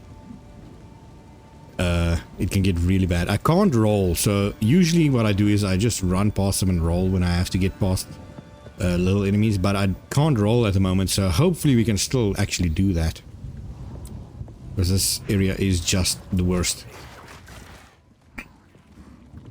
Just the worst. So just go past these enemies. Because the next area, as I said already, is kind of you're forced to play it. It's small corridors, you can't roll past anything. We just run past it. And luckily this area also is almost always the same. Oof, that was close. Let's do a little damage there. Just get some experience, right? I knew that was a strong guy, so I could... Oops. I could hit him without taking too much damage. That didn't work. Needed... There we go, tanky guy. And then that guy dashed me to shit. There we go. Got some lag. Nope. Nope, nope, nope. Stop internet. Or actually, go internet, go! Don't screw me over. So there's a checkpoint up here, and when I get to this checkpoint, that's when I start making my stand. Okay, so now we just need to get one stun off. And get big chain. Actually grew an entire level already. The reason you're here is for this guy. This is where we got, we're supposed to be executed. And we ran away and jumped over this, right? And ended up at the riverbank. So that's where the game starts. But this gives us another support gem. Don't need it at the moment. I can use this right now, yeah? Yeah. So now we got level 5 also. Or, unfortunately, all of these are terrible. There's some coming soon gems still. The next skill that I want actually is... I'm gonna need this one for a lot later, but this is the big skill that I'm gonna need. And it's only level 31. This is already only level 22, and I'm now level 14. So we're not gonna see that soon, but let's grab shield dash or shield charge, whatever it's called. This is gonna... I'm gonna have to... this is number 1. Switch it to 2.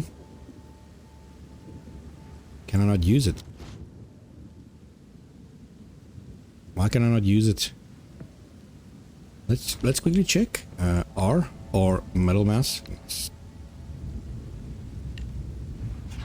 Now it works, it works. And for this it switches back. Okay, nice. That's good. Okay, it needs to switch back. That's the most difficult part in that whole setup. And usually you have to go through every single skill and switch it to the weapon set that you want to use. Bam!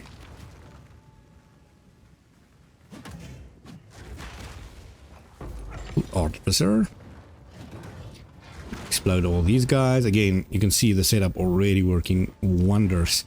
Now, as I mentioned, this area is usually extremely dead. And now I'm stuck. But since I've gotten the ability to blast through these guys, it's made it slightly easier, but you can still see the bleed is way, way worse, man. And there's no way to get any anti-bleed this early. I think the earliest you can get it is level 18. Got a point. It's gonna be a big one, actually. It reduces my attack speed again, but 40% increased damage with two-handed weapons. Ogham Manor, the final part of Act 1. Now the question is, how many times are we gonna die at the final boss? That is the first big challenge to pretty much every new player. And some old players. This boss is the most difficult boss probably that GGG has ever made up until this point. It is so bad, man. And again, it feels completely unbalanced because everything up to this point was not as bad as this boss. And then you get to the Act 3 boss, which is one of the easiest bosses in the game. I've seen maybe 1 or 2 people struggle with it, but of all the characters that I've played and made that far, I've only died once with a single character. This area is kind of shit. You're looking for... Oh, come on, come on, come on. Oh god, I'm dead. I'm dead. I need it. Yeah, I needed some way to stun anyone, but while I was trying to stun someone, I stood on corrupted floor or bleeding floor. It is one of the worst mechanics in Path of Exile. The bleed floor. There's nothing you can do about it. Even the charms does not counter it. Look at that. Nothing you can do. And some of the enemies just drop it as they die. And since there's so many enemies, you're just stuck on it. Get going, get going. Nope, didn't stun anyone there. And I'm just losing and lose. There's nothing here even. Oh, there is. There is an exit. Okay. Look at how much damage again. How much damage I took. Okay, this is the first part. You're gonna see this section 3 or 4 more times actually. The final time is actually the actual fight. So somewhere here is a big sort of chamber with a boss I need to beat. A tiny boss, but it gives you a permanent max health. Here it is.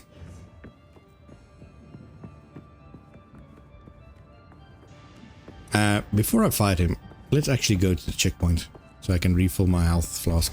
I don't think I'm gonna need it. He's pretty easy, a pretty big pushover, but it does do fire damage, and I've... Oh no, never mind. My fire resistance is still very high. I need to read this. Shut up, my dude. Shut up. Candlemass, the living right. Stun. Why did it not stun? Why did it not stun? He is... There we go. That final one missed, but he is bleeding and he's probably gonna die. Bam. Just watching him bleed to death. Nothing sacred anymore. That should be fine. Oh, that's wrong button. Let's quickly use this. Grants plus 20 to max health. A small thing, but it does help a little. And then we just need to find the first door. And finding these doors are the hardest part with this character, man. Again, look at me being stuck on the bleeding floor there. It's such a shit mechanic. So sure, if you had dodge roll, you can just roll past it, but even then,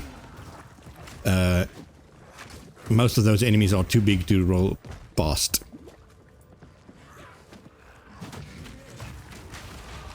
All those enemies are too big.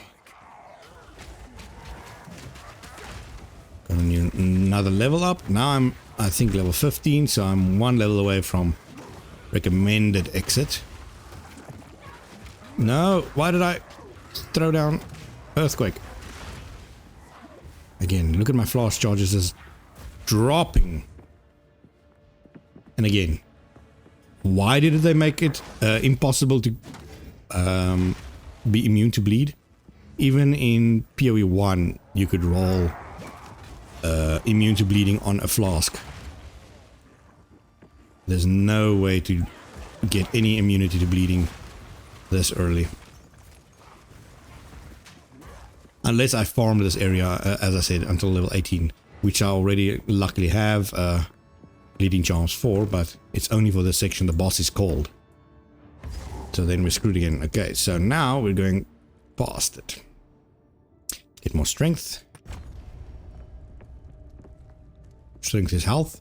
Strength is not damage. It is health.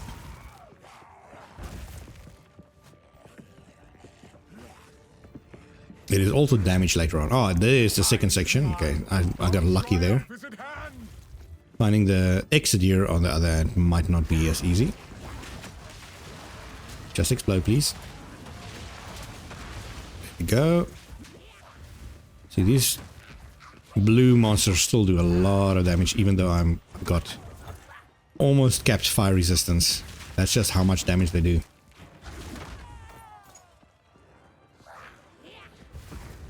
So that's why I keep on saying that whoever created the rest of the acts definitely didn't do it with whoever created these two areas.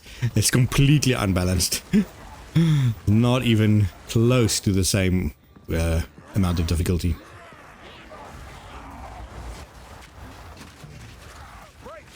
And it happens quite often actually in the game. It's almost always close to the end of an act, where they just go bonkers. There's the door. Is this a correct door? Oh, this is just a room. In Act 2, it's also the final area, but the final area there is a very straight and narrow corridor, which can make for very big explosions if you've got the type of character like this, or most other characters actually. I think the minions are the only ones that suffer there. On the other hand, Act 3's final areas are big open areas where you get spammed with hundreds and hundreds of completely overpowered enemies that stun you almost instantly. Is it over here? I remember you have to walk, in the next section at least, you have to walk through, past these pustules, whatever you want to call it. I can't remember if it's this area already. Oh, it is, because this is the end. I skipped a part. Nice. So you can see there, they feed human to that creepy beast that they unleash from a sort of Pokeball thing in the trailer. And there sits the big guy and his countess or his queen But you'll see what happens right about now. I don't know if I'm ready. This boss, again, can kick your ass very quickly. I'm not immune to freeze, and he does a lot of freeze. He does a lot of close combat physical in his first form. Now we zoom out so we can see cutscene there. Internet went wild there. Please, not while I'm doing this battle. Oh god, it's still going on. Okay, so you can see he's very quick. The opposite of me there. Stunned. Oh my god. Let me just wait for the internet to freaking calm down. Yeah, I need to get this off. It did not work as good as I wanted, man. And I cannot dodge roll out of any of his attacks. So he's gonna enter his final phase pretty quickly. There we go. Okay, now he's gonna transform in his final form. Now I did not want to waste. Why did it not transform? There we go. An ugly wolf dude with too many mouths. This guy's got a lot of moves, and that one is gonna kill me instantly because I cannot dodge roll. Okay, and the unfortunate thing about Path of Exile 2, and again, I don't know why the devs were sadistic. They really wanted to create an Elder Scrolls game or a Souls-like game. Because every time you die at a boss battle, you have to do the whole fucking thing all over again, including the cutscenes and everything. It's the worst part of this game. Actually, there's a thing in the maps that's even worse, but it is the worst. Their excuse for it is they want people to feel accomplished and not just throw bodies at the boss, which in a sense makes, in a way makes sense. But to me, bosses are just a means to an end, just in the way of getting loot, more loot. It froze me there.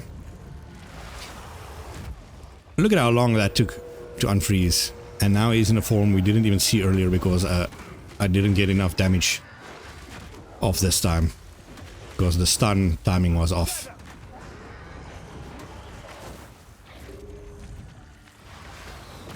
You just have to walk out of that range. This part is pretty easy actually. It's even easier actually as the normal form. Now it transforms just before I could stun him, and that means his stun is reset. Get out of the range.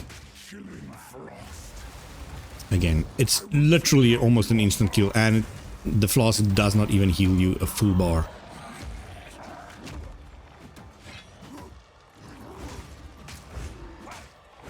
I can just tank most of these. Oh, this is the worst, especially if you've got laggy internet. And my biggest pet peeve with that is they show the beams, but they don't show the AoE area where it hits, and the AoE area is way bigger than the beams, like in way bigger, and it slows you and freezes you. So you get killed pretty easy there, if you just try to walk out of the way. Oh, this one is a freebie. That is the attack that gets you the most hits off, and now he's gonna howl. Actually not. Can I kill him first phase? Don't stand in the bleed. Don't howl, don't howl. Oh my goodness, it's the first time I've done it without him howling. He also goes into howl phase where everything turns misty, and then a bunch of other things attack me, and he comes out of nowhere every couple of seconds to attack. This is also the longest cutscene in the game, just to get your loot. Oriana used it against me. So let it play out. I found messages from the desert. From Vastiri? Yes. Find her. Kill her. But first, please, stop the madness. As you wish. That is how long you have to wait just to get your loot. You can just leave if you want to go without loot. But, and I know a lot of people actually did just leave without knowing that it drops loot. A lot of impatient people. But if you watch the whole cutscene, you can get your loot. And you can get some good stuff there, but mostly not. It takes us back to Town 1, and then it's on to Act 2, and probably the end of Part 1 of this recording. Act 2 I might split up in 2 recordings, because Act 2 is pretty long, especially this early. When we get back to Act 2, it's gonna be way quicker. So, before we leave, let's quickly dump everything else that we don't need. We're gonna have to switch also to from cold damage to lightning and fire.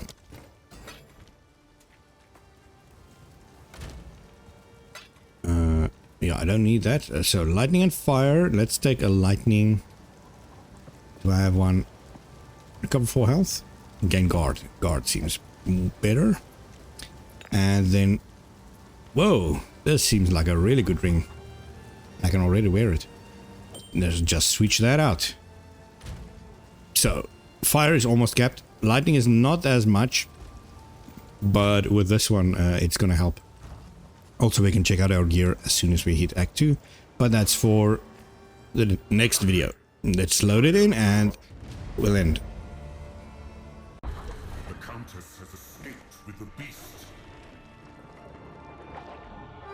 Every attempt to control it has ended in cataclysm. We must pursue her to the plains of Vastiri. We should find a Marikath caravan. Only they can lead us through that harsh and unforgiving land.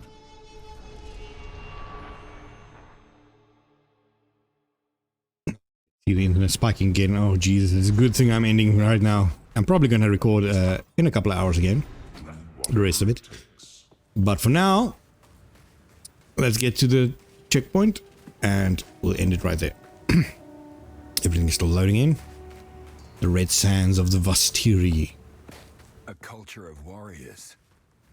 There we go. So let's end it there. Thank you so much for watching the first part of my little playthrough of what's the guy's name again? I completely forgot. Slap and Fickle. There we go. That's how the guy looks. Let's zoom in for a nice clean screenshot. That's the end of the act. Nice. But yeah, thank you so much for watching, and I'll see you guys again in the next video. Goodbye.